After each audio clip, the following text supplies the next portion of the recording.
Queridos amigos de Extraterrícolas, estamos muy contentos de poder comenzar un programa más de este interesante programa, de la cual nos convoca todos los sábados a las 22 horas, pero hoy día de manera especial, y pedimos las disculpas del caso, estamos comenzando un poco más tarde.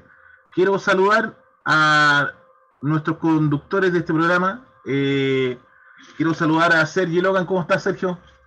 Hola Ricardo, ¿bien y tú? Hola Víctor. Bien. Hola, ¿qué tal Sergio? Hola, ¿qué tal Ricardo? Muy bien, compadre. Bueno, y a Sergio, o sea, y a Víctor también, que ya Sergio lo nombró. Mira, estamos bien graciados con todo el Power y la verdad es que hoy día hay mucho que conversar, hay antecedentes muy interesantes, la cual hoy día nos vamos a enterar del relato de Víctor Atlante, quien nos tiene noticias bastante controversiales. Estuve investigando un poco, estuvimos conversando durante la semana también con Sergio referente a esta seguidilla de temas interesantes que hemos estado tocando en estos últimos programas, sobre todo con respecto a estos relatos taijitianos. Víctor, cuéntame, ¿de qué se trata el programa de hoy? El programa de hoy, para toda la gente que nos está siguiendo hasta ahora en vivo y en directo a través del fanpage de Extraterrícolas, y también para los que lo están viendo en diferido en el canal de YouTube de Otro Mundo, es hablar sobre Lemuria, la Atlántida y un conflicto que tuvieron entre ellos, y después vamos a ver que se produjo un conflicto muy grande, no solamente a nivel de la Tierra, sino a nivel de todo el sistema solar. Así que vamos a ver un gran conflicto que se produjo hace varios miles de años, hace 12.500 años para ser preciso. Entonces, para llegar a eso, vamos a explicar con detalles el paso a paso, el por qué se llegó a eso y el por qué, como habíamos dicho la semana pasada, hay tanta agua en este momento en el planeta Tierra que cubre el 75% de la superficie, el 78%. ¿Ya? Entonces, eso vamos a repasar hoy día, no sin antes mencionar a toda la gente que se está incorporando recién a este programa, que llevamos por lo menos 3 episodios hablando de la divulgación taijetiana de las Pléyades. Es una raza extraterrestre proveniente de la estrella Taijeta de las Pléyades, la que se ha puesto en contacto con algunos youtubers de habla hispana. Entonces, en el primer programa vimos sus características físicas y en qué planetas viven.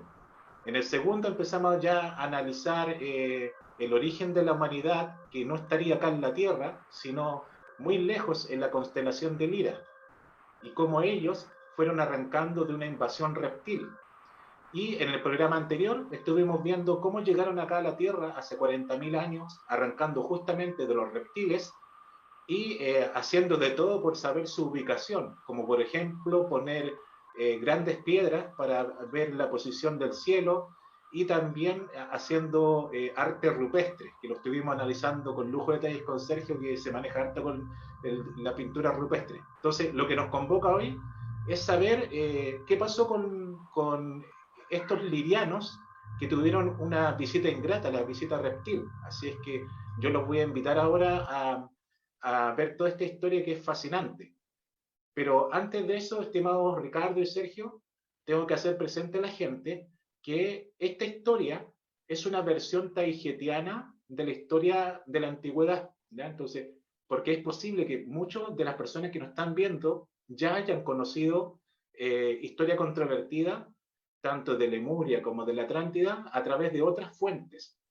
Entonces, lo que decimos acá es que no necesariamente la versión taijetiana tiene que corresponder a la absoluta verdad, sino que la verdad uno la va construyendo en base a las fuentes que se va tomando. Entonces, para que la gente no piense que le estamos imponiendo una verdad, porque yo adelanto que la historia que vamos a conocer a continuación es algo controversial en el sentido de que es distinta a lo que ya se conocía de antes, especialmente en lo referente a los escritos antiguos. Así es que para que usted lo analice con calma, no se lo tome todo tan a pecho, quizás le haga sentido un porcentaje nomás de lo que vamos a hablar a continuación.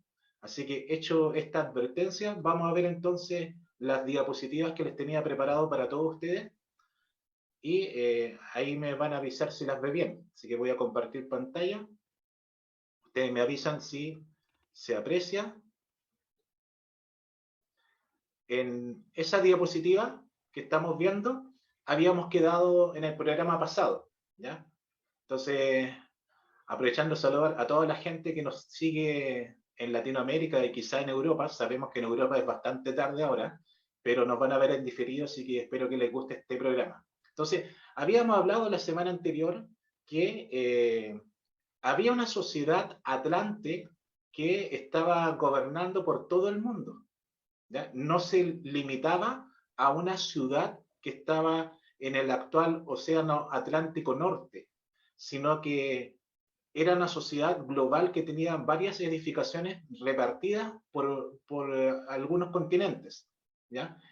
En el caso que mostrábamos la semana pasada, por ejemplo, veíamos a Tiahuanaco y Machu Picchu acá en Sudamérica, y lo que es la zona de Mesoamérica, Teotihuacán, y también se habla de Chichén Itzá.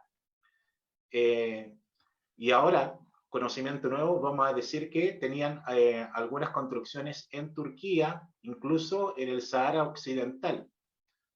Entonces, esta sociedad era manejada por una élite reptil, ¿ya? Entonces, sabíamos que la Atlántida era originaria de personas que provenían de la estrella Atlas. Ellos pusieron las primeras piedras, la primera ciudad en el continente de Apalache. Como habíamos visto la semana anterior, había todo un mapamundi realmente distinto al que conocíamos, donde habían solamente lagos, ríos y grandes mares, un paisaje muy similar a lo que se muestra en las películas del Señor de los Anillos. Entonces, después llegaron los reptiles y arrasaron con todo. Eso fue hace 40.000 años, y notamos que hace 15.000 años habían llegado una segunda oleada de reptiles conformada por draconianos y alfadraconianos. Y en esta ya segunda oleada, más que concentrarse en arrasar con la población local, lo que buscaron fue crear toda una sociedad a nivel planetario. Pero no estuvieron solos en eso, sino que estuvieron acompañados por varias razas. Entonces la sociedad atlante estaba conformada no solamente por la reptil o por lidianos que sobrevivieron a los ataques reptiles, sino también por una gran variedad de razas extraterrestres. Eso es lo que habíamos alcanzado a ver la semana pasada, y ahora empezamos a ver ya con nuevos datos. Entonces, como les mencionaba la semana pasada, también se construyeron pirámides con base Mercurio para desarrollar energía libre que se propaga por el aire. De esa manera, en la antigüedad se abastecían de electricidad gratuita, algo que todos nosotros quisiéramos hoy por hoy, porque las cuentas de la luz cada vez salen más caras, ¿ya? Eso en varios países del mundo. Y como les mencionaba, la Atlántida tenía una gran variedad de razas que la conformaban. Entonces, ¿cómo ellas llegaban a sus lugares de destino? Bueno, existía un puerto espacial en el actual Perú. Allí tenían dibujados una serie de símbolos para que las naves entrantes supieran exactamente su lugar de destino. Entonces, imagínense que nosotros formamos parte de una civilización de otro planeta. Sabemos que existe una colonia nuestra en un punto de la Tierra, pero no sabemos. Entonces llegamos a la Tierra, pero vamos directamente a ese puerto espacial que hoy se llama líneas de Nazca.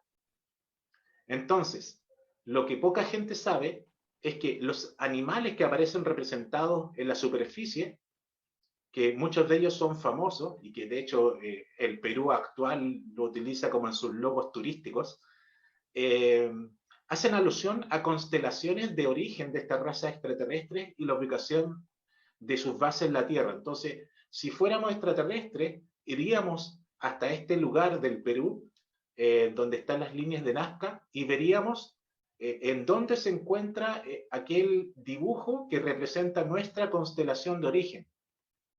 Y aparte de eso, veríamos la dirección hacia la cual ir. Eso es lo que señalan a grandes rasgos los dibujos que aparecen no solamente en el Perú, sino que acá, por ejemplo, en Chile, en el norte de Chile, hay grandes geoglifos que le llaman los expertos. Algunos decían, por ejemplo, que estos dibujos eran para encontrar agua, quizás medían las estaciones del año, el clima, pero no, las taihetianas dicen, la versión de ellas, es que era utilizado como puerto espacial.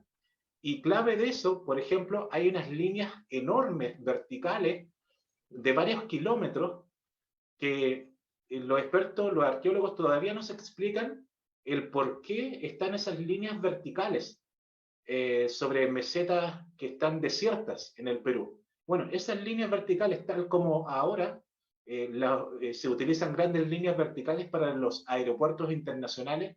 Lo mismo pasaba con las civilizaciones antiguas estelares. Se utilizaban esas grandes líneas para que pudieran aterrizar naves de cierta importancia, ¿ya? A nivel de estructura, ¿ya? Entonces, básicamente era eso, el puerto espacial de las líneas de Nazca, en el Perú.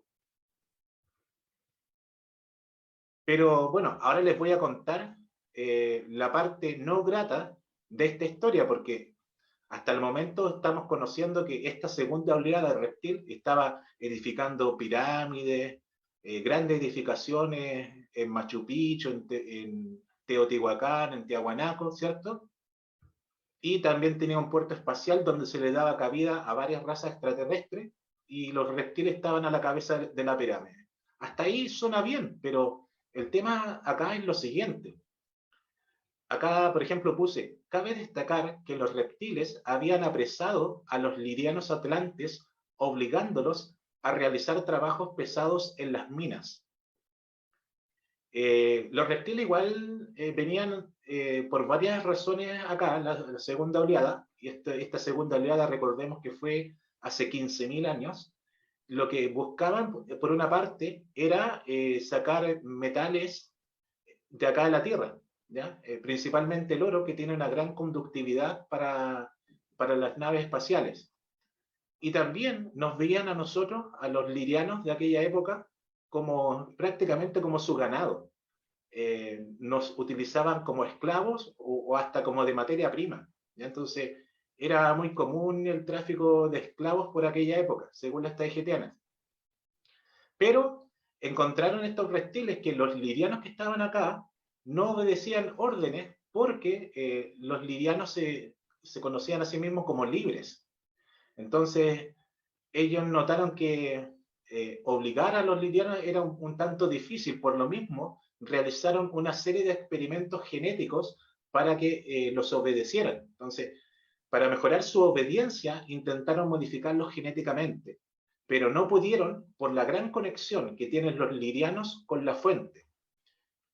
Esta es una de las pocas veces que he mencionado la palabra la fuente, pero como lo veíamos en el primer capítulo,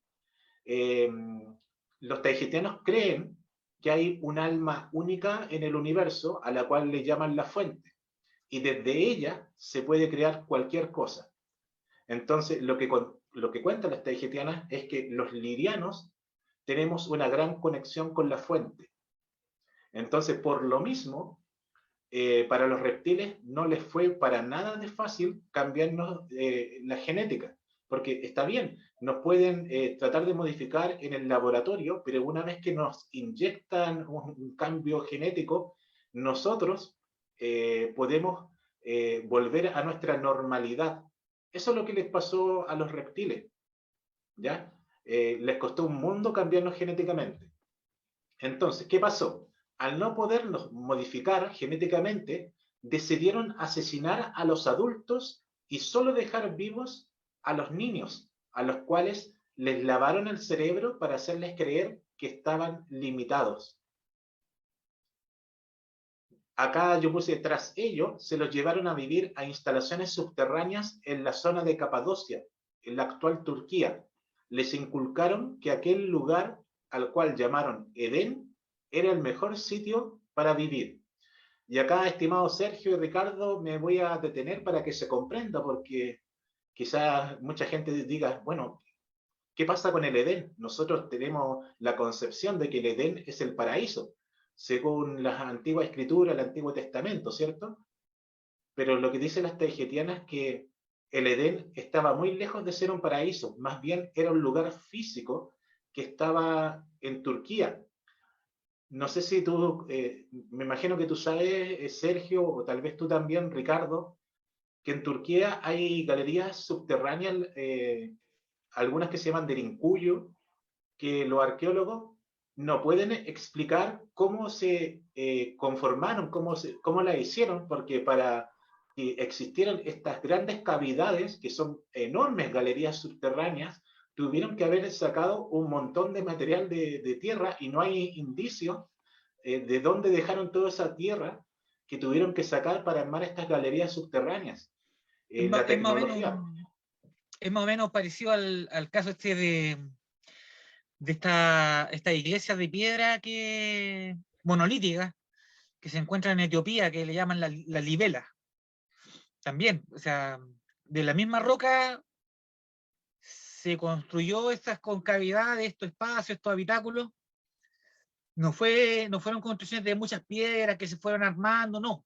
De una sola piedra, de una sola pieza, hicieron esta galería, que claro, en la ciudad de Capadocia, que se presume, o sea, que podía albergar una cantidad de alrededor de un millón de personas podían vivir en esa ciudad intraterrena. Claro, bueno, algunos ufólogos a tiempo actual presumen que aquellas, ¿cómo se llama?, construcción de ciudades intraterrenas que se encuentran en Turquía, habrían sido para defenderse de algunos, ¿cómo se llama?, peligros cósmicos, como invasiones,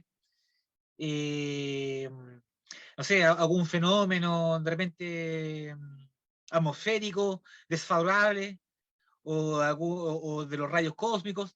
O sea, hay un montón de presunciones por las cuales fueron construidas esta ciudad intraterrena, que claro, o sea, es una maravilla. O sea, el mismo, ellos no podrían explicarse cómo podías hacer una ciudad tan grande, cómo podían subsistir tanta gente abajo, pero al parecer esto está bastante bien diseñado como para que todos pudieran tener aire en el interior y condiciones más o menos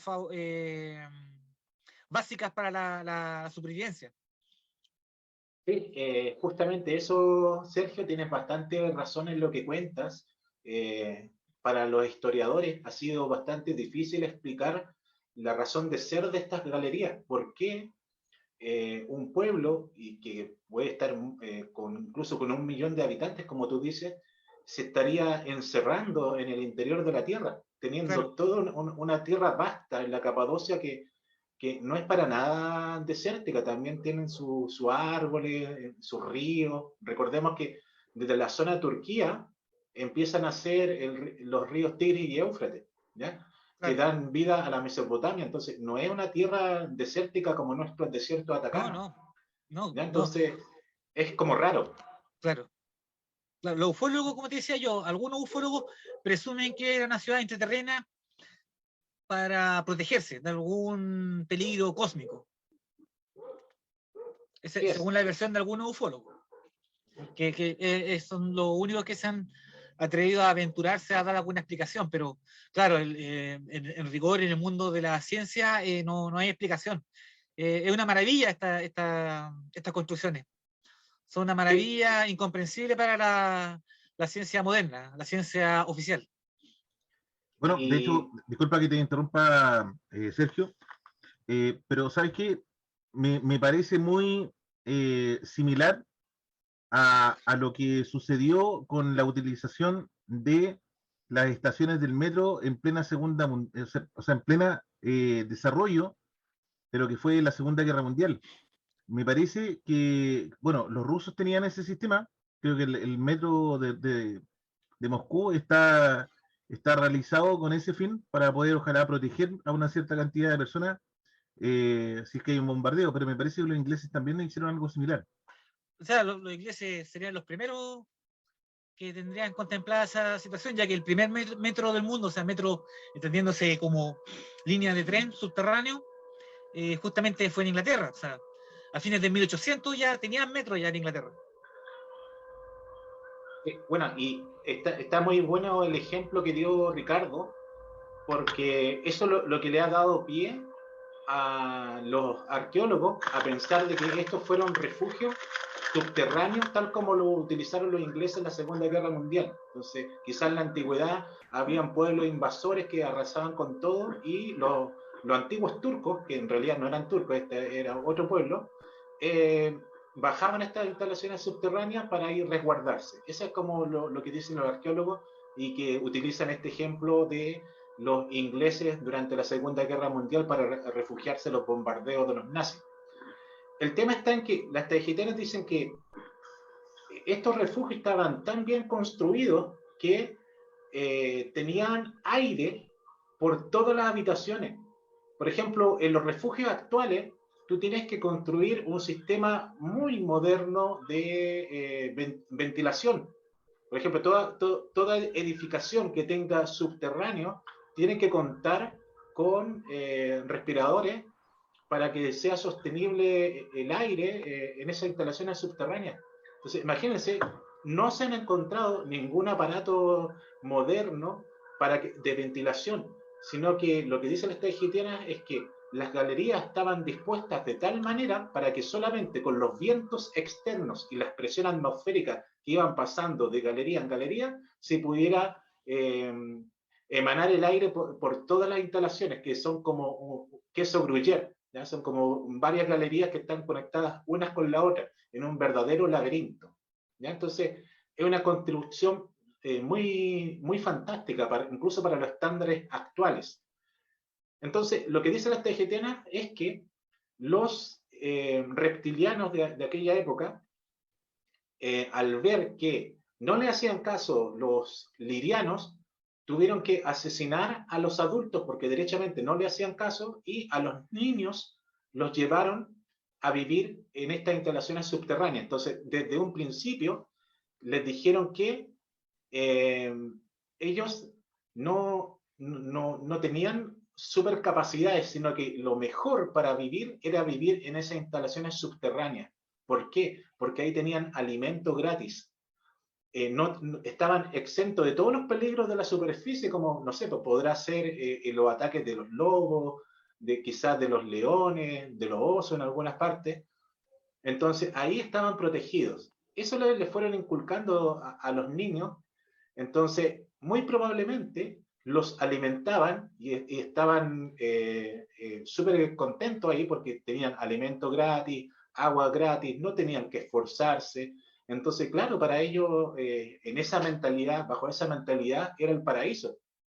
Pero estaban desnudos en conocimiento, porque desconocían cómo era vivir en el mundo exterior. Entonces, los reptiles les hicieron ver a estos lirianos niños que lo mejor era estar dentro de esas galerías subterráneas. Y si lo comparamos con la realidad actual, para nosotros, como sociedad global, es sumamente importante vivir en ciudades. Pero como yo les mencionaba en capítulos anteriores, muchos extraterrestres se preguntan por qué a nosotros nos gusta vivir en ciudades teniendo toda la Tierra disponible. Entonces, no se lo explican por qué vivimos tan agrupados. Lo mismo podría traducirse acá en este ejemplo de las galerías subterráneas en Turquía. ¿Por qué vivían todos tan juntos teniendo una tierra enorme que en aquella época tenía mucho más tierras que ahora? Entonces, el rebaño es más fácil de controlar cuando está junto, cuando está disperso. Sí, sí. Has dado en el clavo, estimado Sergio, porque eso es lo más probable que haya pasado, que los pusieron ahí para que los pudieran obedecer. Pero si tú sabes que es una cárcel, en el fondo, obviamente te vas a negar, a no ser que te digan que allí están las mejores condiciones para vivir. Entonces, eso es un lavado de cerebro. Lo que dicen las tahitianas es que una raza no se conforma por las diferencias físicas entre la una y la otra, ¿ya? Una raza se conforma por la manera de pensar. Si uno piensa de una determinada manera, va cambiando su genética. Eso es lo que pasa.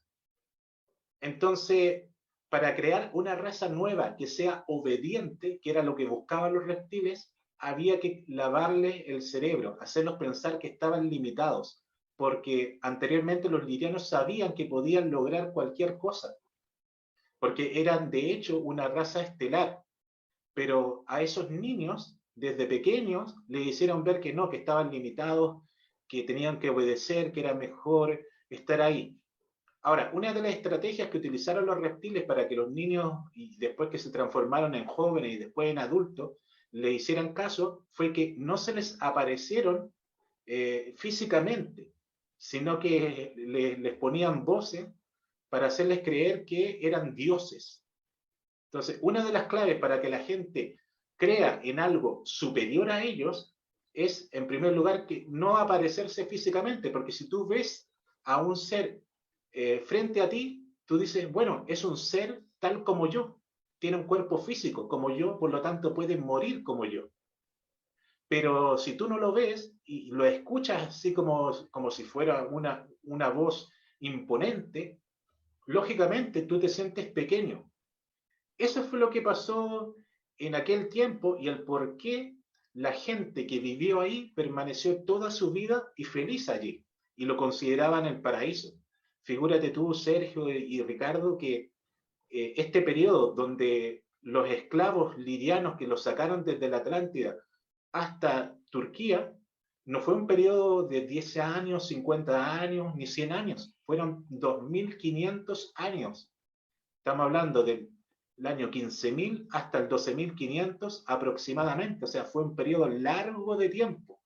¿Para qué? Para crear esta raza esclava. Ya entonces fue todo un experimento que realizaron los reptilianos.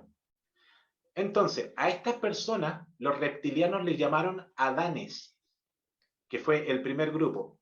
Pero había un segundo grupo, a otro pueblo que se le conoció como las Evas, algo que sería tergiversado más tarde en el Antiguo Testamento, donde se hablará de un Adán y una Eva.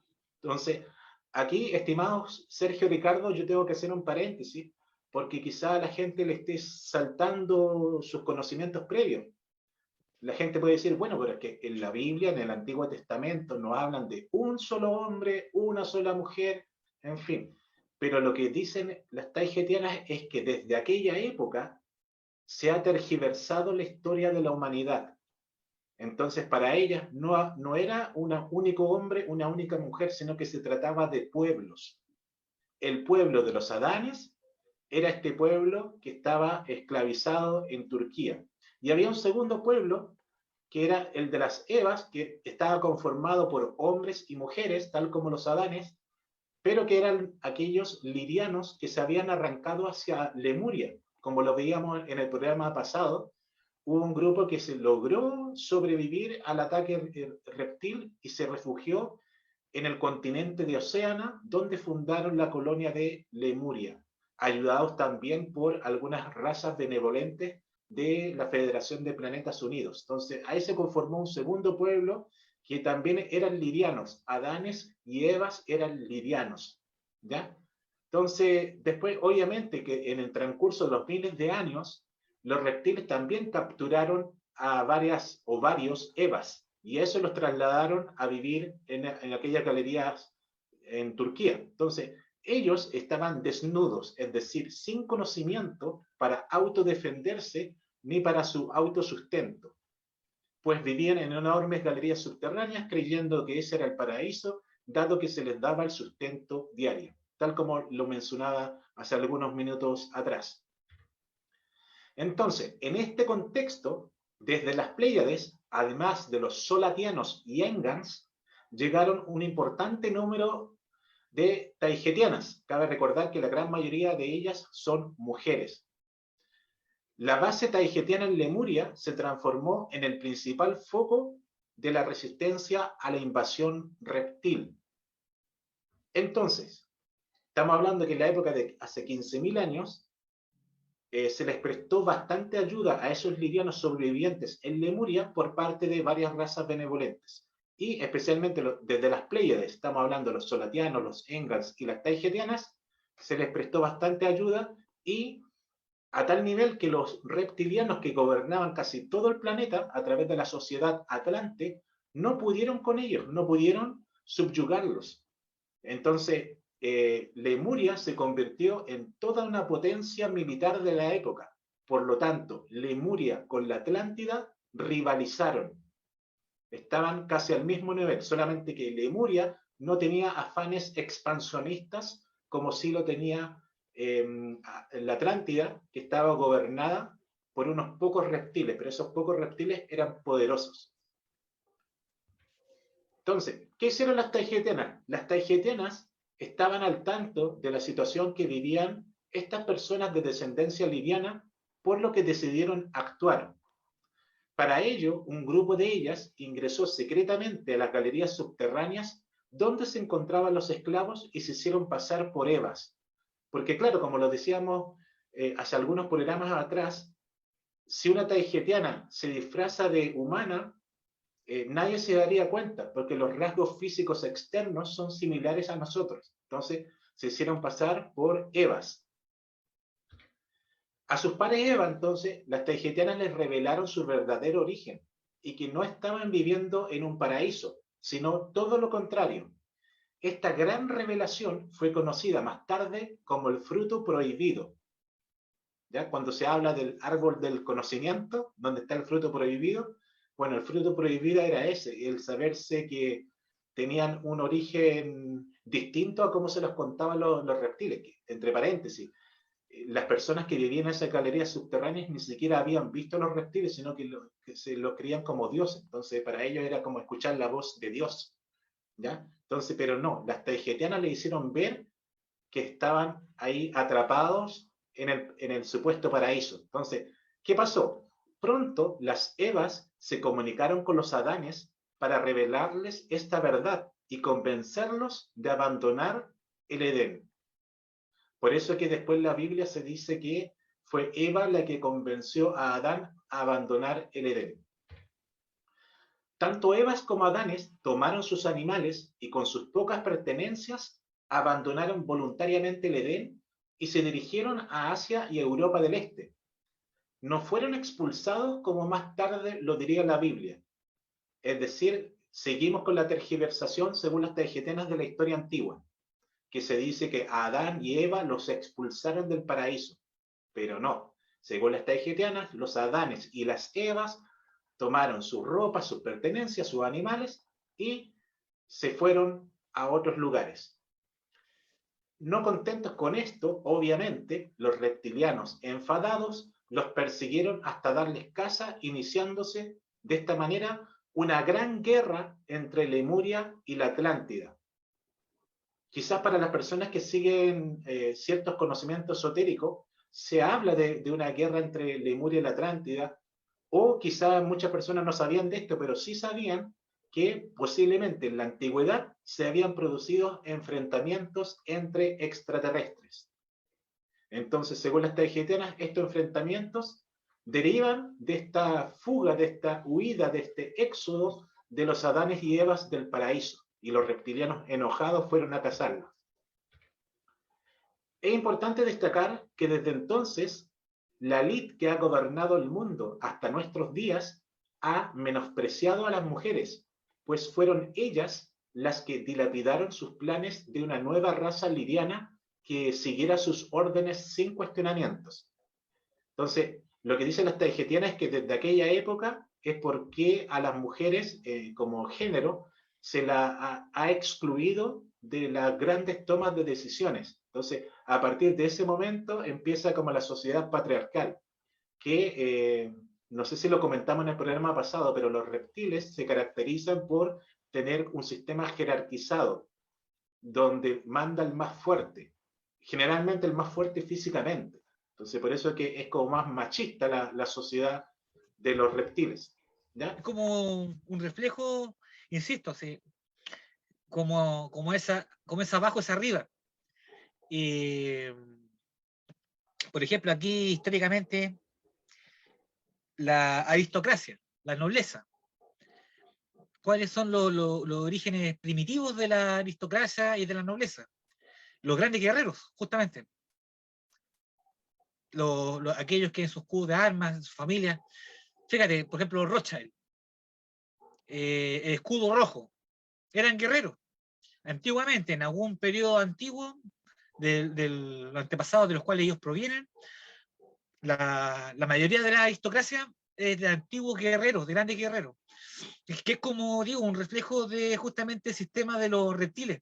Justamente como dices tú, es lo que yo también entendía, de que las castas reptiloides se basan mucho en el poder y en el poder físico, en el poder armamentístico, en el poder, no tanto en un tema de conciencia, en los aristos, el preparado, no, sino el preparado en el sentido intelectual, sino más que nada ellos lo que miden es la fuerza.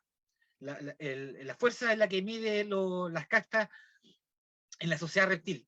Que como te digo, un reflejo aquí en la Tierra fue justamente lo mismo. Las grandes aristocracias, bueno, salvo los procesos revolucionarios del siglo XVI, XVII, que tienen que ver con la Revolución Francesa y la Revolución Industrial, ahí el capitalismo, ahí ya los aristócratas son los dueños de los bienes materiales, ya no son los que venían de una linaje de grandes guerreros de la antigüedad, no, ahora ya lo que dirime que es un aristócrata, un pudiente de otro, justamente esto, lo que lo mide es la capacidad económica, no la capacidad bélica, que claro, en tiempos de antaño, en los cuales había mucha briga, mucha disputa, lucha, eran súper importantes, y por eso los pueblos lo dirigían a ellos como sus líderes, como sus nobles. Usted me puede defender como el señor feudal que tenía un feudo y tenía una villa a su cargo. Ellos trabajaban para el señor feudal porque el señor feudal era el que les podía asegurar darle tranquilidad de defenderlo en el caso de invasores o cosas así. Así que, como te digo, si uno ve cómo ha sido todo este devenir del desarrollo de la sociedad humana, de los poderes humanos, los poderes fácticos, por así decirlo, damos con que esto se repite de alguna manera en la sociedad reptil. Y probablemente justamente este tema de los aristócratas y de las noblezas es una copia de cómo ellos ordenan su mundo, en versión humana. Así es, Sergio. Bien parece, como tú señalas, que todas las, entre comillas, malas costumbres que tenemos, claro, se las debemos a nuestros amigos reptiles.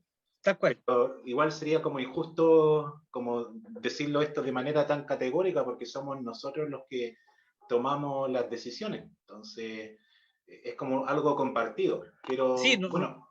nosotros tenemos la libertad, pero la libertad, por ejemplo, que tiene un jugador de ajedrez. Pero el tablero donde se juega lo pusieron ellos. Nosotros tenemos la libertad de mover las piezas para bien o para mal, pero el tablero lamentablemente lo pusieron ellos. Las reglas del juego, Claro, lo que tú dices. claro. No, sí, te entiendo. Bueno, es posible que haya partido todo de ahí, como dice la Staigetiana, que desde aquella época empezó como la sociedad patriarcal y a menospreciar a las mujeres. Por ejemplo, donde se la han menospreciado bastante es en las religiones, ya donde la ponen siempre como en un segundo o tercer lugar, ¿ya? Claro, como acompañante del hombre. Como acompañante del hombre. Nunca se le ocurren las buenas ideas a las mujeres, según la antigua escritura. Claro. Entonces, lo que dicen las tarjetinas es que de aquella época. ¿Por qué? Porque a quienes le hicieron esta gracia fueron a los reptiles. Y los reptiles, pese a lo que vamos a ver ahora dentro de pocos minutos, lograron sobrevivir y ellos se han mantenido en el poder, pero en las sombras. No ya como antes, como que de repente eran visibles, Claro. pero, por ejemplo, tal como en Turquía se mantenían en la invisibilidad para que les hicieran caso, ¿ya? Entonces, lo mismo ocurrió en esa época, en donde ellos quedaron muy picados, como decimos en Chile, muy enojados, por esta jugada maestra que le hicieron las taigetianas. El sabotaje. Un sabotaje, pero más que nada era como para decirle a estos pueblos, que eran los Adanes y las Evas, que no eran distintos a los extraterrestres, sino que tenían una conexión fuerte con la fuente, por lo tanto podían lograr cualquier cosa que se pusieran en la mente. ¿Ya? Entonces, eso fue lo que hicieron las taigetianas básicamente en esa época, y después los reptiles fueron a atacarlo, obviamente por esto. Entonces, como dice esta diapositiva, fue así como a las mujeres se las identificó con las serpientes. Por eso, en el Génesis se afirma que fue una serpiente la que convence a Eva a comer el fruto prohibido del árbol del conocimiento. Lo que dicen las taigetianas, cuando ustedes vean, ya sea en estos grabados en Egipto o sobre todo en Mesopotamia, donde aparecen serpientes, esas serpientes que están dibujadas hacen referencia a las mujeres. ¿Ya?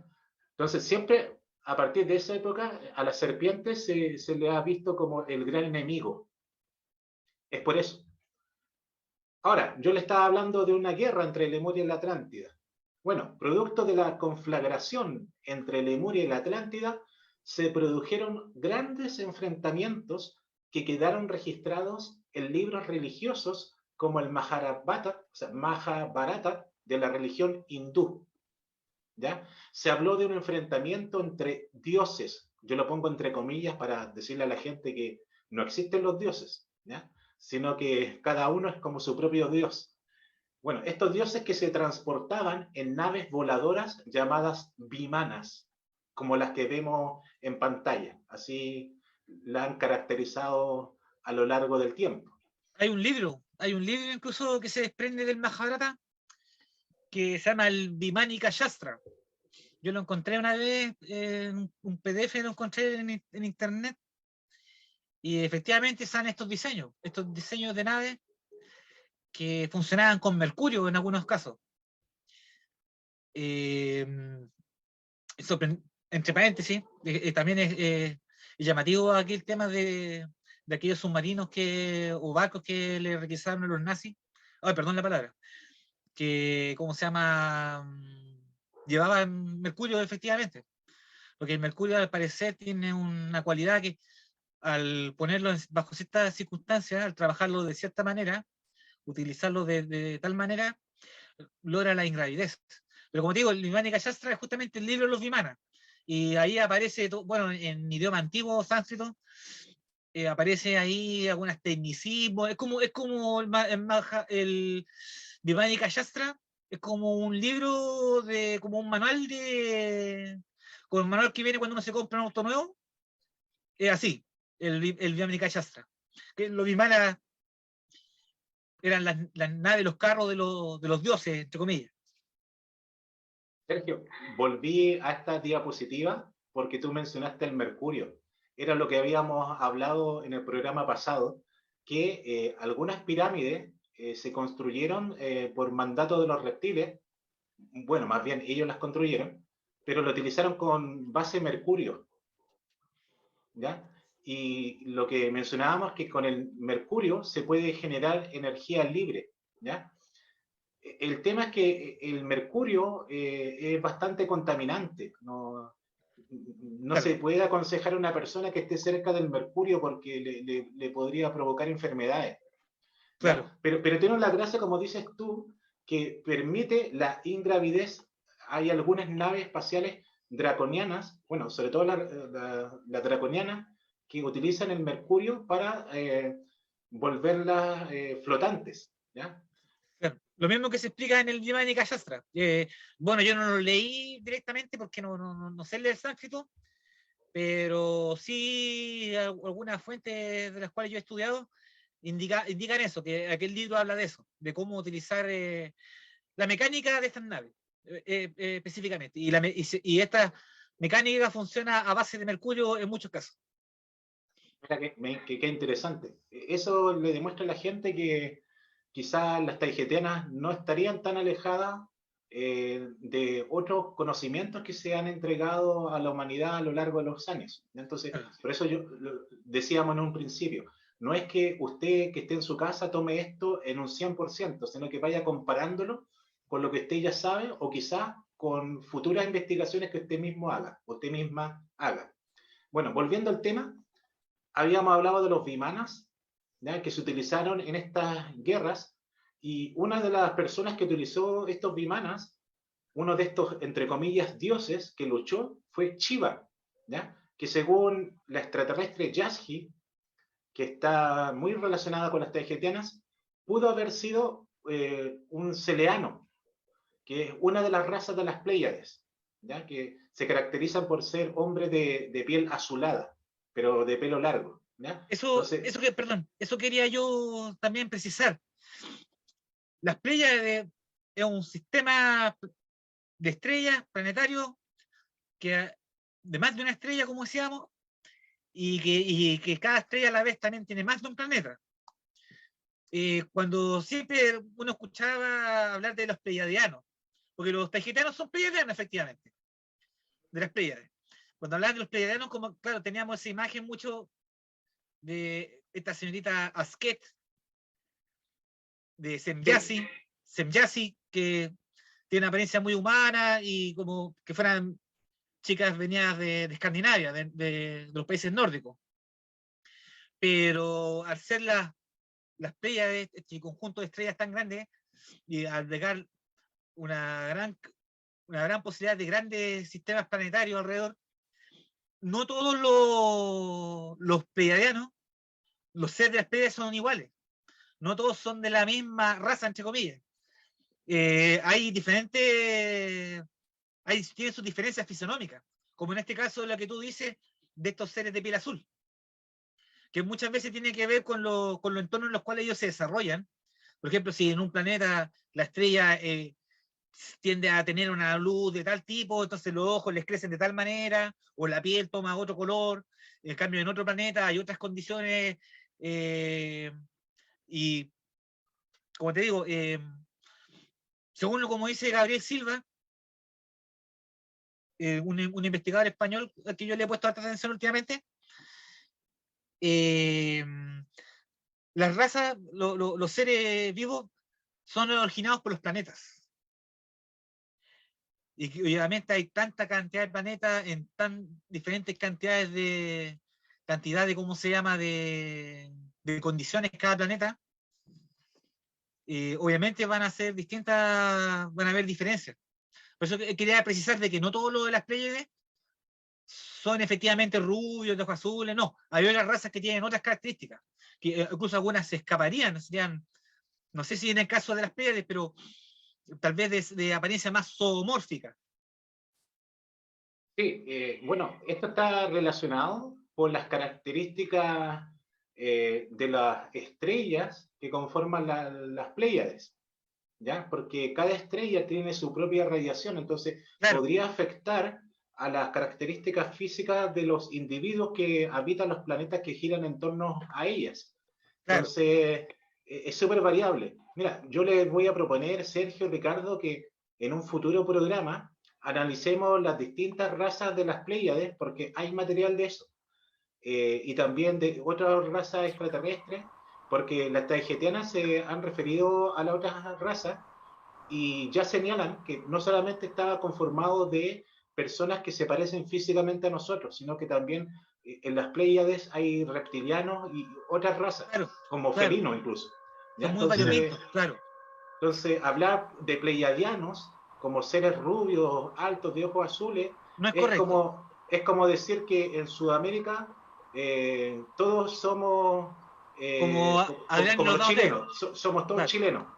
No, pues ya hay argentinos, hay peruanos, incluso claro. dentro del mismo Perú o dentro de la misma Bolivia hay varias naciones. Entonces, Claro. no hay que mezclar peras con manzanas, como se dice por ahí. Exacto. ¿Ya? Me Bueno, parece muy bien, me parece muy acertado, claro.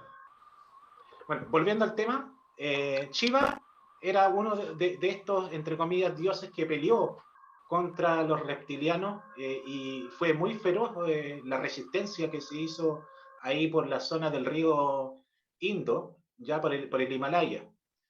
No me atrevo a decir mucho la India, bueno, tal vez la India sí estaba, pero ya les voy a mencionar que la India tenía otra ubicación, ¿ya? Pero ya vamos a ir a eso. Pero lo importante es señalar que se enfrentaron por toda la Tierra. Entonces, en la actualidad, para la gente que diga, oye, pero si hay enfrentamiento entre razas extraterrestres, deberían haber ciertos indicios que podamos encontrar. Bueno, lo que se dice acá es que en la actualidad aún podemos Sí, encontrar vestigios de esos enfrentamientos en las ruinas de las ciudades de Mohenjo-Daro y Harappa, que el actual Pakistán, ubicadas en la ribera del río Indo. Los arqueólogos allí encontraron rocas vitrificadas, las cuales se producen cuando se ven enfrentadas a altísimas temperaturas, tal como los lugares donde han caído bombas nucleares. También se detectó una alta radiación en todo el lugar. Ustedes sí, saben que la radiación producto de las bombas nucleares no se elimina en 10 años, 20 no, años, 30 años, pueden pasar miles de años, que es lo que se dijo, por ejemplo, cuando se produjo el accidente nuclear en Ucrania, claro. en Chernobyl, ¿ya? Entonces, según algunos estudiosos, no voy a hablar de arqueólogos, porque ustedes saben que los arqueólogos son muy llevados a su academia, difícilmente se van por teorías que rivalicen con lo que ya se sabe. Vamos a decir que investigadores independientes señalan que lo que se encontró en Mohenjo-Daro y Harappa, estas rocas vitrificadas, hacen alusión a que algo cayó del cielo que era tan caliente que vitrificó las piedras. Ese es como lo que señalan algunos investigadores independientes. ¿Me vas a señalar algo, Sergio? No, no, no, no, claro que justamente me sonó inmediatamente cuando dijiste Mohenjo-Daro, puntualmente ese lugar, claro, yo también he visto que esto está avalado por la ciencia, de que se han hecho estudios ahí en la zona y efectivamente han encontrado el terreno vitrificado por todas estas características que tú nos estás dando. Claro, yo también lo he visto y esto está registrado por la ciencia, que la misma ciencia admite de que existe una radiación que es como natural, pero no puede ser en ningún caso Mohenjo-Daro. Ellos dicen así como a modo de broma de que una explosión nuclear en la antigüedad, pero efectivamente fue eso, o sea, los datos que tú nos estás entregando, efectivamente fue así. En el mismo libro del Mahabharata aparece ahí en estas luchas que tuvieron, ¿cómo se llama? Con los dioses, y estaba el ser humano ahí en el medio. Se habla de un arma final, de que era como una gran luz, como un sol que lo eliminaba todo. O sea, está haciendo referencia de alguna manera como a una explosión nuclear, como una gran luz que fulminaba a todos los seres vivos alrededor. Interesante. Digo que yo leí el Mahabharata en parte, y lo leí en parte, empecé leyendo primero el Bhagavad Gita, que es un libro que está en el interior del Mahabharata, que el Bhagavad Gita es el canto del guerrero, que bueno, ahí específicamente la lucha esta son los Upanishads que le llaman, la lucha del príncipe Arjuna para poder quedarse con la ciudad de Hastinapura, que es la ciudad de la sabiduría, la ciudad de los elefantes. Que en ese caso, el príncipe Arjuna le ayudó Krishna, otra de las deidades de la India. Bueno, y para complementar, Sergio, no solamente tenemos que remitirnos a los antiguos textos védicos para saber que sí hubo enfrentamiento a nivel nuclear en la antigüedad. Por ejemplo, en el Antiguo Testamento se habla de Sodoma y Gomorra, que Sí, fueron arrasadas por un calor abrasador, claro, aparentemente porque Dios así lo quiso, claro. pero al parecer fue un enfrentamiento nuclear Sí, porque, por ejemplo, se habla que había una mujer que se quedó mirando hacia atrás y se La mujer convirtió de en Lot, una estatua de sal. sí. así es. Claro. ¿Sabes qué? Probablemente Mira, el mismo efecto que ocurrió en Pompeya, que hubo una gran erupción y al día actual está la ciudad, se encuentran las ruinas de la ciudad y hay cadáveres. quedaron momificados, o sea, no momificados, quedaron petrificados, convertidos verdaderamente en piedra, que es perfectamente lo que le pudo haber pasado a la mujer de Lot. Es quizá una especie como de alegoría, una especie de metáfora, decir, miró hacia atrás. Tal vez ella se quedó más atrás y la agarró la onda expansiva y la convirtió en esta estatua de sal. Nos iba a decir algo nuestro amigo Ricardo. Sí, mira, ¿sabes qué? Te voy a comentar un tema que salió hace muy poco. Mira, para ser bien exacto, mira, algo que me parece que tiene una relación bastante directa con lo que estamos conversando, la cual, mira, voy a leer un trozo, dice, los misteriosos trozos de vidrio que se encontraron en el desierto de Atacama, compadre. No sé si ustedes han oído hablar de eso. No. No. Ya, mira, esto es una noticia que salió hace muy poco. ¿Ya? Dice, misteriosos trozos de vidrio están esparcidos en el desierto de Atacama, y bueno, hay algunos científicos que están dando la explicación del por qué, lo están atribuyendo quizá a la explosión de un meteorito, pero coincidentemente los investigadores están dando a conocer que esto ocurrió hace 12.000 años, una explosión que hubo en el desierto de Atacama y que dejó rastros por 75 kilómetros a lo largo. Curioso, curioso, porque de hecho llamaba mucho la atención el hecho que hay trozos de vidrio, una formación muy diferente, o sea, muy similar a lo que tú estás mostrando, Víctor. Mira, y eso refuerza esta teoría taigetiana que dice que se enfrentaron en un periodo de tiempo comprendido entre 15.000 y 12.500 años. O sea, fue una guerra enorme de miles de años. Bien pudo haber existido enfrentamientos por todo el orbe, incluyendo nuestro país, en el desierto de Atacama. Así que, bueno, si es así, no sería recomendable andar tocando esos vidrios, porque puede que todavía esté con radiación. Claro. Bueno, para continuar, bueno, aquí había una élite reptiliana que se habla, yo sé que Sergi Logan sabe harto de esto, se habla de los draconianos y los Usungal, que esos eran los que gobernaban la Tierra hace 15.000 años según las taigetianas. Entonces, cuando ellos no pudieron modificar genéticamente a los humanos, se vieron en la necesidad de crear una nueva raza basada en sus propios genes. De esta forma nació la raza Kingu, que son los reptilianos terrestres. Ellos realizaron la mayoría de las labores pesadas, además de servir como soldados en la guerra de Lemuria Atlántida, que es la que estamos describiendo ahora. Yo sé que quizás algunos que sí han estudiado esto, probablemente de un investigador de apellido Parks, Anton Parks, sí, Parks dice que es todo al revés, que fueron los Kingu los que crearon a los Usungal, pero las taigetianas dicen que Anton Parks está en lo correcto casi la mayoría, salvo que los Usungal fueron los que crearon a los Kingu, como que lo entendió todo al revés Anton Parks, pero con respecto a sus descripciones, sería más o menos lo que Anton Parks describe. Claro, los Usungal, que significa algo así como magníficos dragones.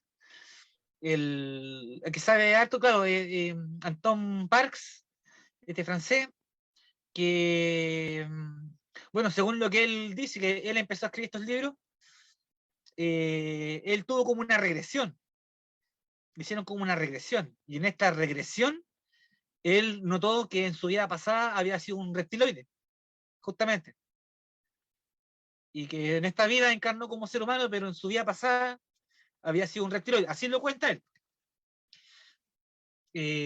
No confundir con otro, hay otro Parks pero que es inglés, que él habla de los mantidianos, de la raza insectoide, habla del otro Parks.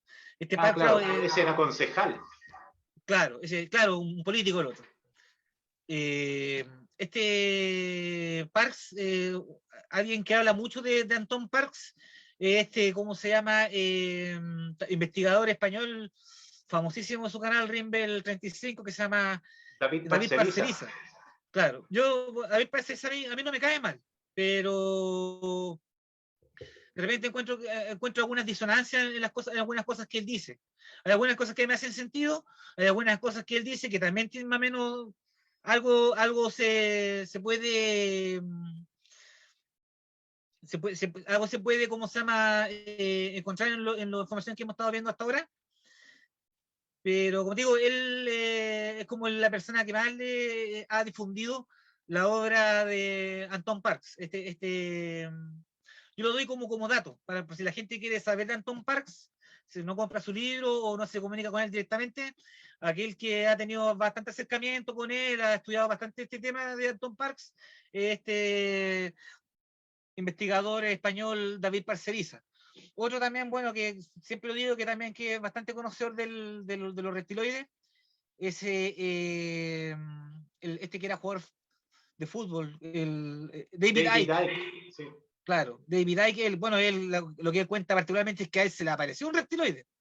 Él no fue reptiloide en la vida pasada, sino que a él se le apareció un reptiloide y le contó la verdad de la milanesa. Son como los grandes, podríamos decir, autores de los cuales podríamos aprender bastante de toda esta temática reptiloide.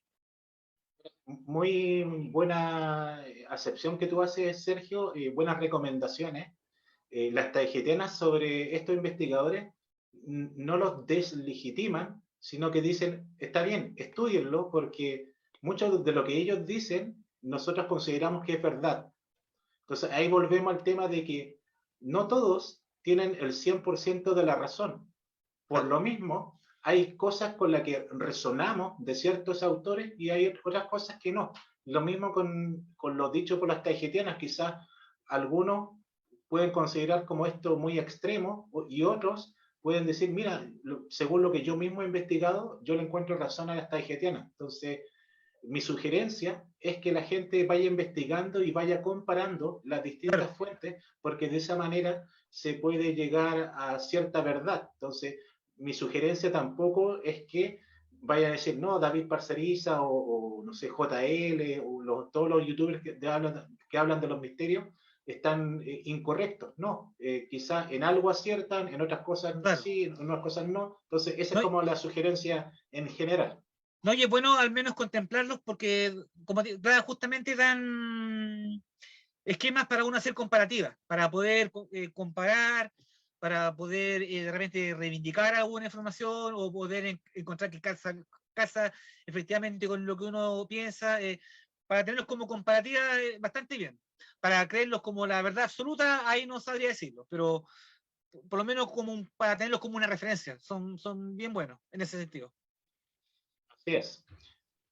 Y bueno, estábamos hablando de los reptilianos, entonces mientras atlantes y lemurianos se enfrentaban en una guerra sin cuartel, desde las Pléyades comenzaron a preocuparse por la suerte de los colonos, ya que habían perdido comunicación con ellos. O sea, en medio de esta gran guerra entre Lemuria y la Atlántida, en algún momento de la historia se perdió la comunicación entre la colonia lemuriana, que estaba conformada por varias razas, algunas de ellas de las Pléyades, y las Pléyades.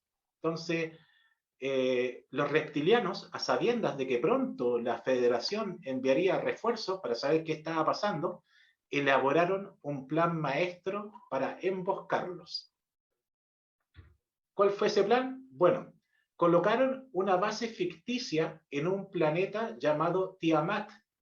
¿Qué fue lo que pusieron? Un holograma, además de enviar una señal señuelo. O sea, este holograma hacía alusión como a ciudades, edificaciones dentro de este planeta, y desde allí enviaron una señal señuelo para hacerles creer a los miembros de la Federación que esa era su base acá en el sistema solar, en Tiamat.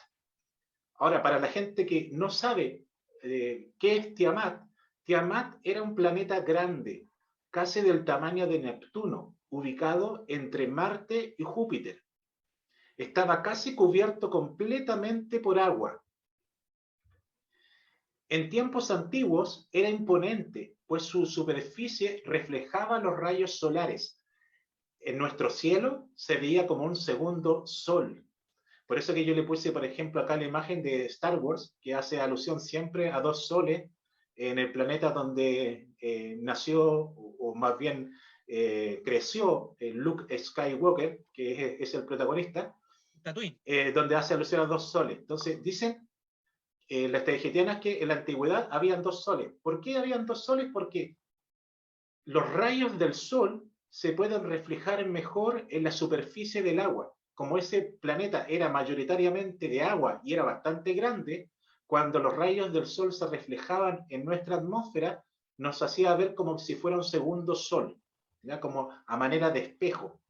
Entonces, Perdón, dime, estimado Sergio. ¿este es el mismo planeta que chocó con Marduk, según el Enuma Elish? Mira, no sé si, es que acá no se hablan de un choque, pero lo que dicen las taygetianas es que el planeta X, del que se habla tanto por el tema de los Anunnaki, en realidad era Tiamat, pero dejó de existir ese planeta no por un choque con otro planeta, sino por otra causa que ahora la vamos a analizar. Ya. Ahora, en su momento lo llamaron a este planeta Lucifer. O sea, la gente que se pregunta cuál es el origen de Lucifer, es este. Pues era el lucero que aparecía al amanecer. Más tarde se le conocería como Nibiru, ¿ya? Entonces, ¿por qué era un lucero? Porque cuando aparecía en el amanecer, el sol lo iluminaba de tal manera que parecía un segundo sol, un lucero en el amanecer. Por eso que se le llamó Lucifer, ¿ya?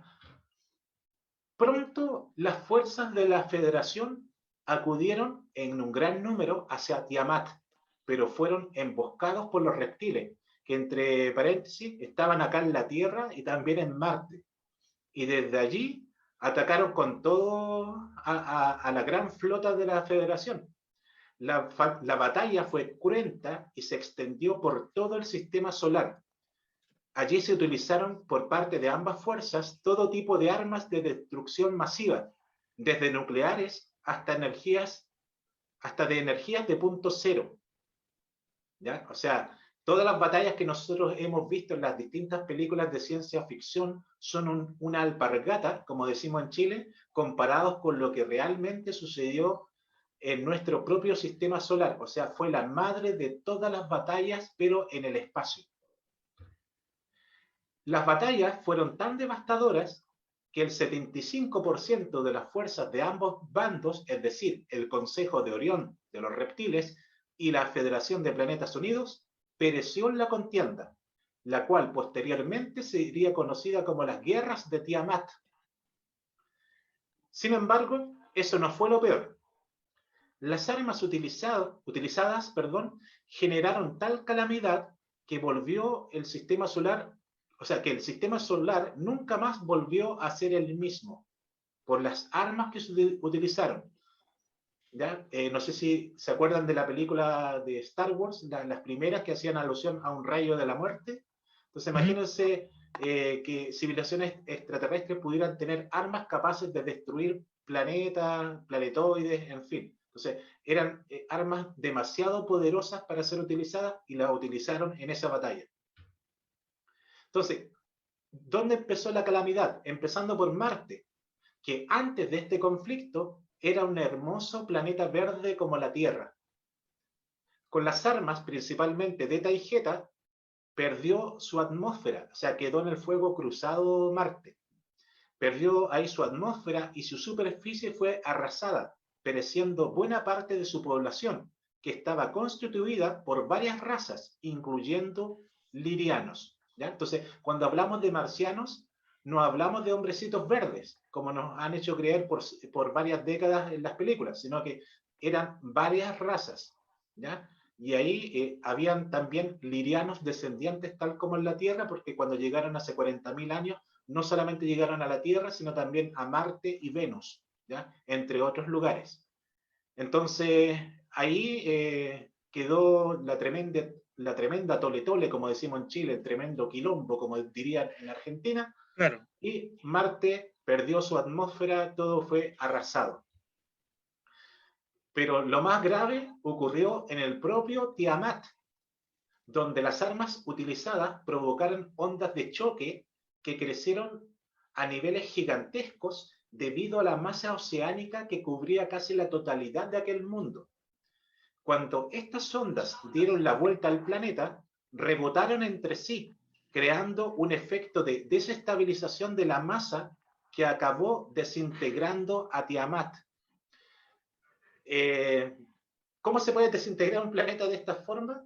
Traducido en palabras simples, cuando ustedes, por ejemplo, están en una tina y mueven el agua haciendo olitas, esa agua produce un desbalance, ¿ya? Bien lo saben los navegantes, que cuando entra el agua al bote, el bote se puede ladear.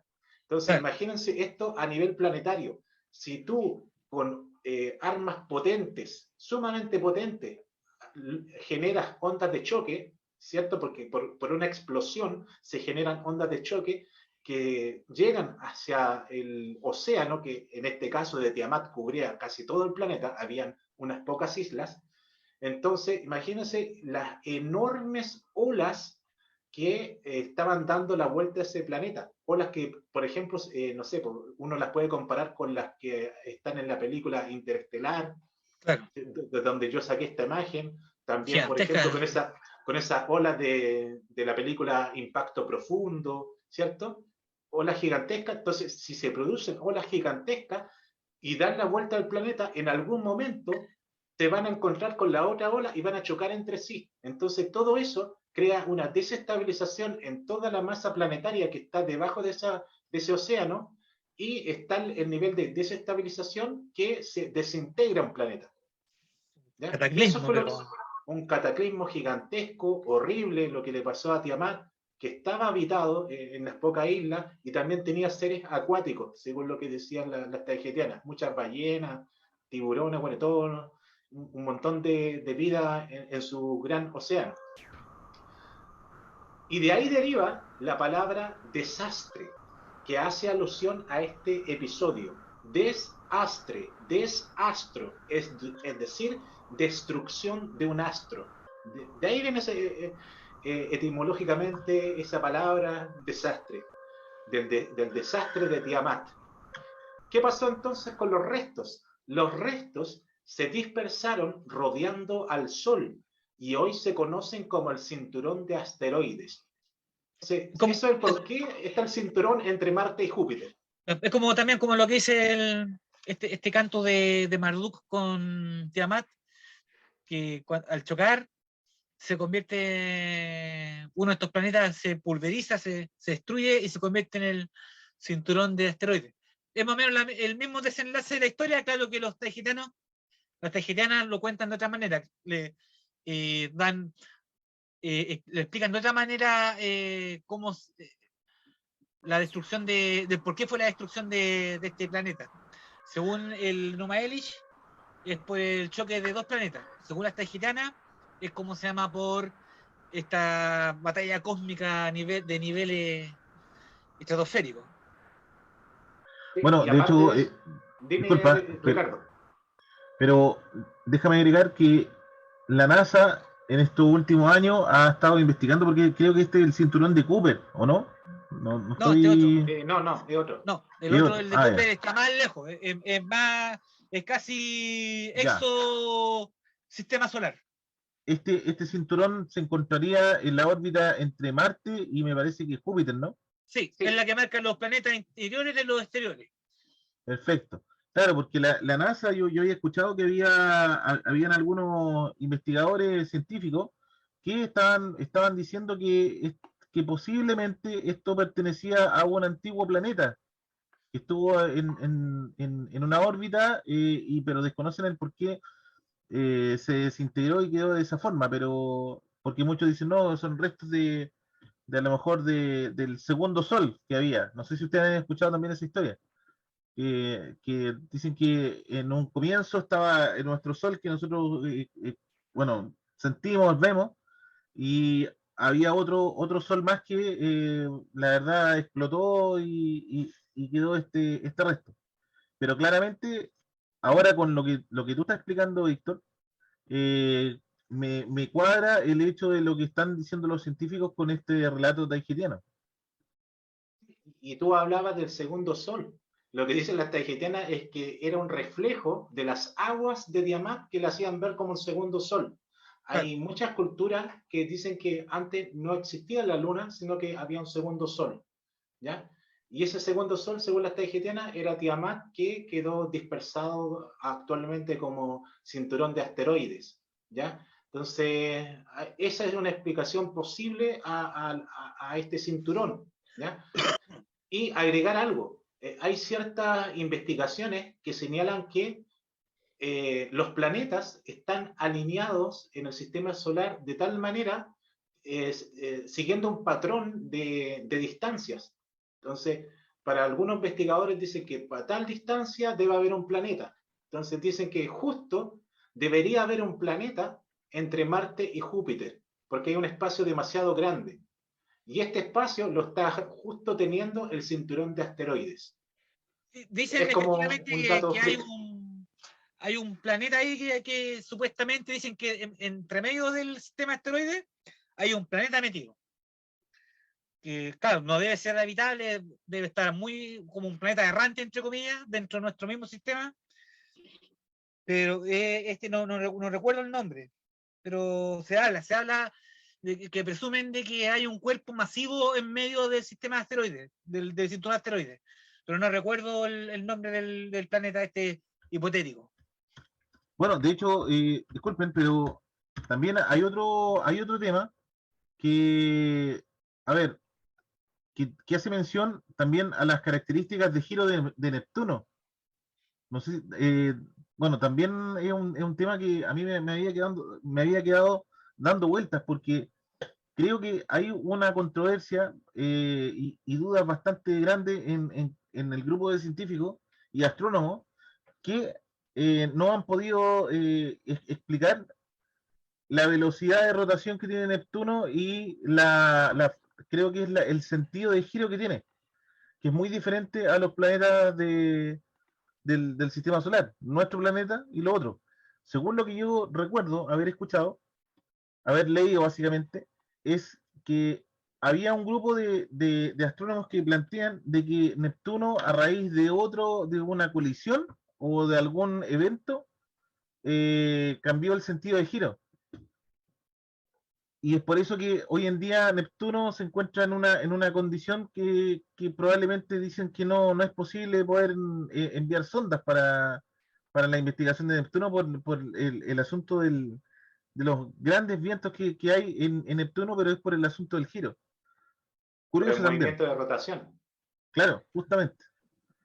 Muy curioso, porque si ellos dicen de que hubo un evento, tiene que haberlo afectado en cuanto al asunto rotatorio, tiene que haber sido algo colosal, ¿o no?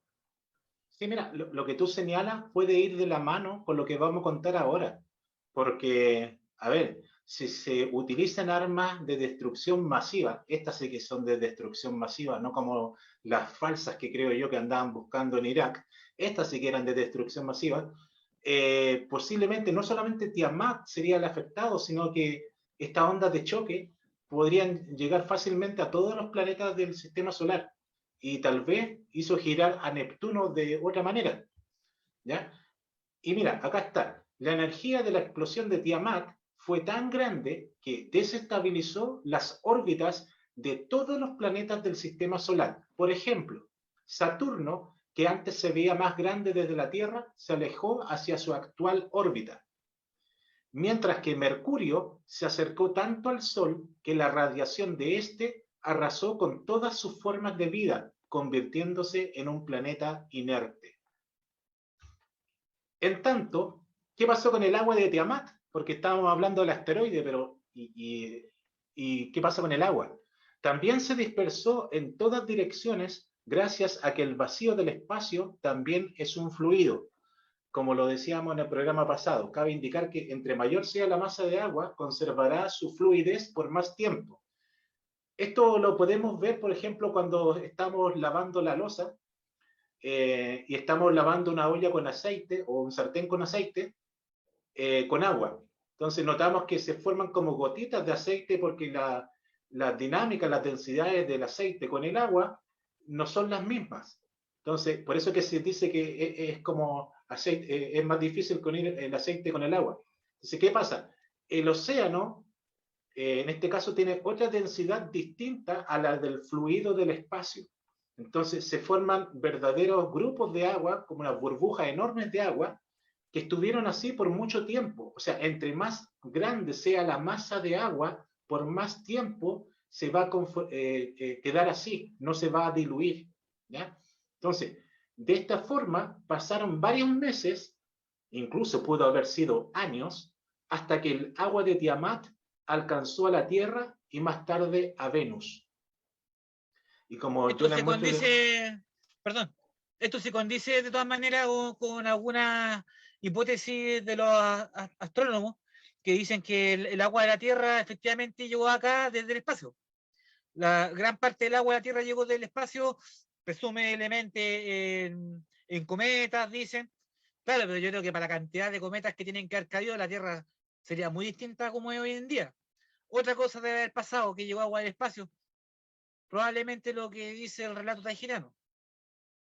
Sí, sí, tienes mucha razón, Sergio. De hecho, yo también había pensado en eso de que tuvo que haber sido una gran cantidad de meteoritos. Entonces, lo que dicen los científicos es que fueron meteoritos a lo largo de millones de años. Pero aún así, Claro, yo creo que deberían haber dejado esos meteoritos grandes huellas por todo el una planeta. evidencia clara. Y no es así. ¿Ya? Claro. Entonces, fue la cantidad de agua externa que cayó en forma de lluvia fue tan grande que inundó casi todo nuestro planeta, solo salvándose las tierras altas. Hoy recordamos este fenómeno como el diluvio universal. Y de ahí derivan los relatos del arca de Noé, y como hablábamos en programas pasados de las serpientes Tentembilú y Caicaibilú, en los relatos mapuches acá en Chile y Argentina, En la gran donde se señala mayoría que... perdón, Dime, Sergio. que la gran mayoría de los relatos antiguos se habla de un diluvio. Los sumerios hablan de un diluvio, los babilonios hablan de un diluvio, nosotros, el mundo judío-cristiano, hablan de un diluvio, e incluso aquí este pueblo ancestral mapuche también habla del diluvio. Sí, O sea, habla de un efecto de aguas, mejor dicho. sí, y en todo ello se relata que los sobrevivientes tuvieron que arrancar hacia las montañas. ¿Ya? Sí, En eso se parece. Ahora, sí. ¿qué pasó? No solamente fue lluvia, ojo con lo que pasa acá. Voy a tratar de explicarlo de la mejor manera porque los términos físicos son algo complejo. ¿Ya? Entonces, esta gran masa de agua que ingresó a la Tierra cambió por completo las delicadas dinámicas, entre paréntesis, tanto geológicas como energéticas del propio planeta. Esto se debe porque el interior de la Tierra funciona como un dínamo que genera un flujo electromagnético por la alta cantidad de material magnético ferroso presente en el magma o lava. Ustedes saben que el magma o lava es como la sangre de la Tierra, ¿ya? Y como sangre tiene una gran cantidad de hierro también presente allí, es hierro fundido. Entonces, ese magma es el que genera, junto con el movimiento de rotación de la Tierra, el electromagnetismo que El campo envuelve a la magnético. Tierra, Sí, el el campo campo magnético de la magnético. Tierra. Entonces, Efectivamente. imagínense que llega tal cantidad de agua externa que se va metiendo por todas las galerías subterráneas que sabemos que las hay, hasta llegar a meterse con el magma. Entonces, imagínense que no solamente va a provocar efectos géiseres, como uno se puede imaginar, sino que también puede afectar al campo magnético de la Tierra, porque influye sobre el magma. Entonces, la rotación de la Tierra afecta la dinámica de formación de la magnetosfera, porque necesita cierta rotación o corrientes internas un planeta para generar su electromagnetismo. Por eso que se dice que es un dínamo, volviendo a la imagen anterior, que esto va como girando, si vemos la imagen de la izquierda abajo. Sí. Para que vaya girando produce el electromagnetismo. Entonces, claro, los astrónomos que estudian la dinámica de formación de los planetas, que es una teoría de todo esto, porque todo esto es teorías de parte de la ciencia oficial.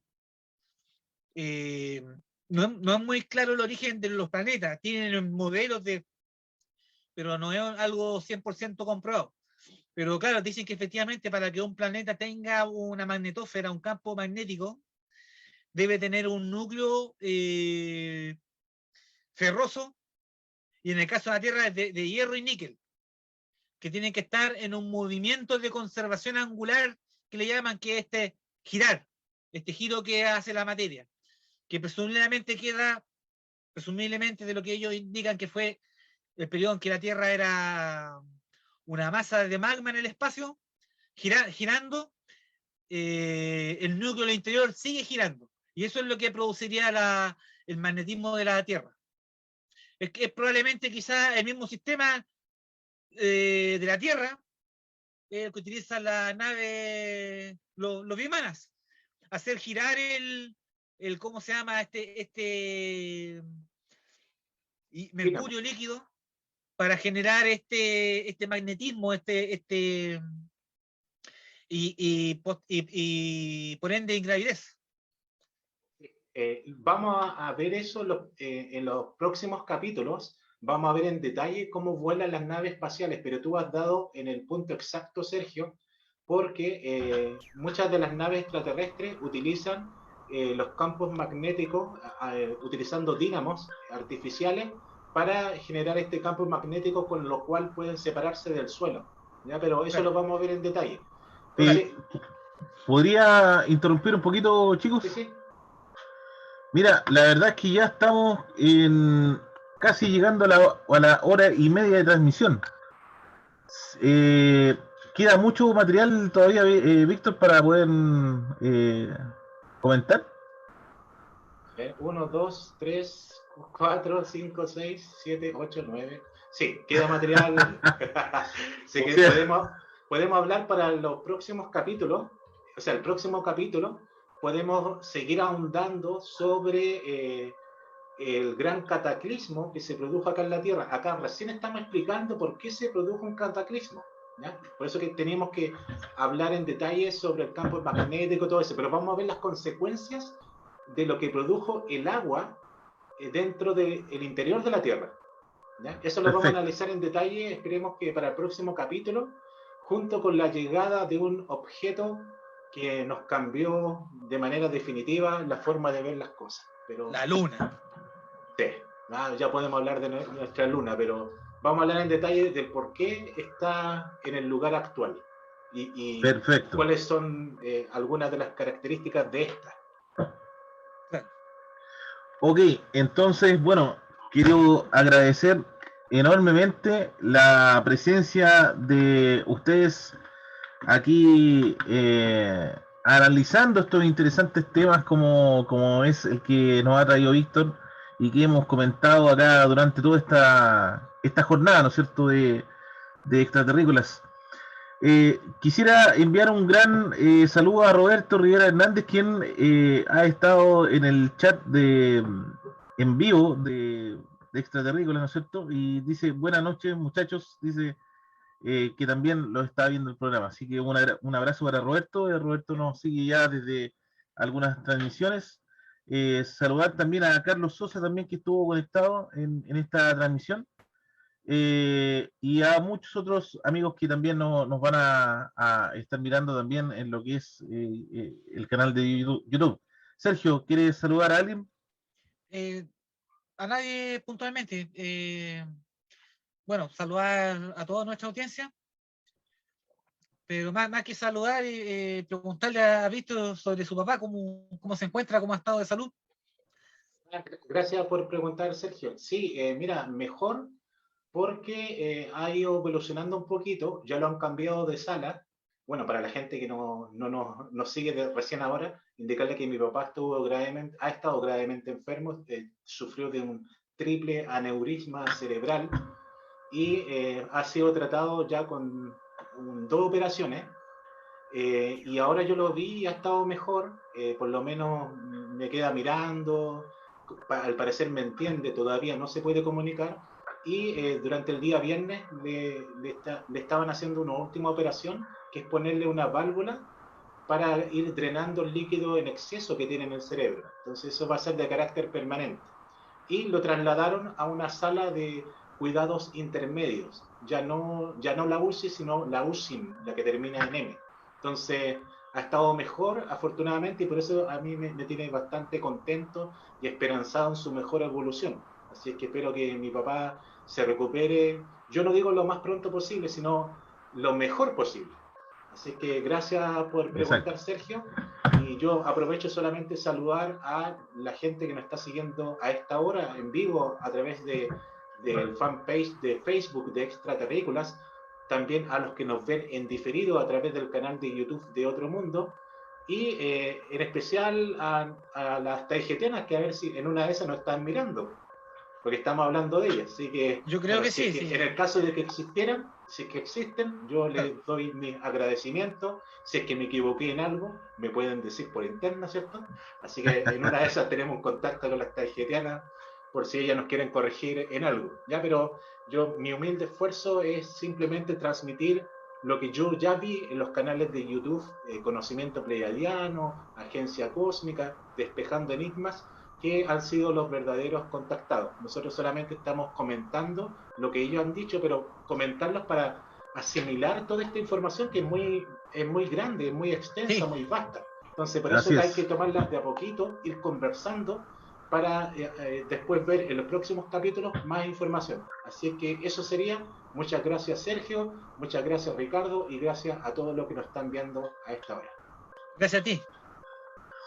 Así es, reitero los agradecimientos, Víctor, porque de verdad que estos temas son bastante interesantes y quiero dejar la invitación para el próximo sábado a eso de las 22 horas cuando volvamos a tener otro capítulo más de Extra Terrícolas a través de nuestro fanpage de Facebook y obviamente por el canal de Otro Mundo, ¿no es cierto?, de YouTube. Queridos amigos, esto ha sido todo por hoy. Agradecido, espero que tengan una excelente semana. Descansen el día de mañana. Y bueno, nos estamos viendo en el próximo capítulo. Estamos viendo, estimado. Ok, Hasta la si, próxima. si es que los extraterrestres así lo quieren. Nos vemos, cuídense mucho. Buenas noches. Chao, Chao, Hasta chao. luego. chao. Chao, chao. Chao.